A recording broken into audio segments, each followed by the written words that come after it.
जब हम कुंडली देखते हैं तो नौमांस को भी देखना बहुत ज्यादा जरूरी है।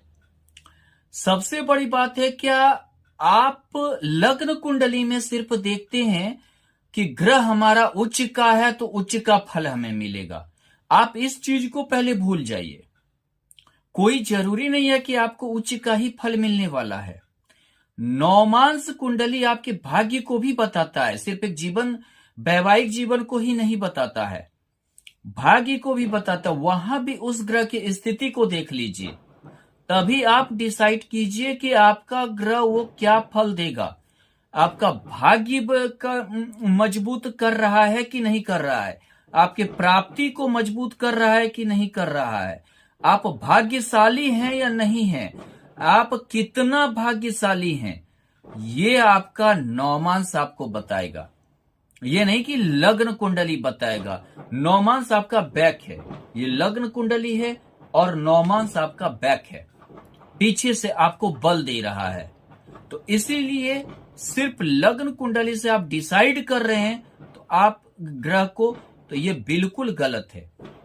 यानी कि आप उस ग्रह को नौमांस से लग्न कुंडली की ओर जाकर देखिए तो आपको स्पष्ट पता चलेगा कि आपके ग्रह में कितना बल है, वो आपके भाग्य को कितना बलवान कर सकता है। उसी प्रकार दशमांश आपके कर्म को बलवान करेगा। दशमांश कुंडली में आप ग्रह की स्थिति को देखिए, जो आपके कर्म को बलि करेगा, जो आपके कर्म को देखता है।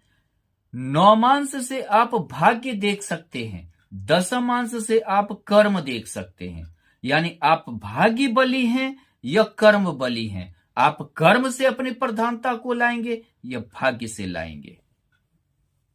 अगर लग्न कुंडली और नौमांस कुंडली वर्गोत्तम है, वर्गोत्तम कहने का अर्थ यह होता है कि अगर लग्न कुंडली का लग्न लग्नेश और नौमांस कुंडली का लग्नेश सेम हो, यानी कि किसी का लग्न कुंडली का लग्न अगर वृष राशि है, वृष लग्न की कुंडली है, और नौमांस भी वृष लग्न की कुंडली है, तो चाहे सप्तम भाव में कितना भी पाप ग्रह हो, सप्तमेश कितना भी पाप ग्रह से घिरे हों, लड़ाई झगड़ा लाख होता हो, लेकिन जल्दी ये अलगाव, डिवोर्स, तलाक के योग नहीं बनाते हैं। ये बहुत ही महत्वपूर्ण चीज है कि आप भी अगर किसी की कुंडली को देखिएगा तो दोनों का अगर वर्गोत्तम है, लग्नेश सेम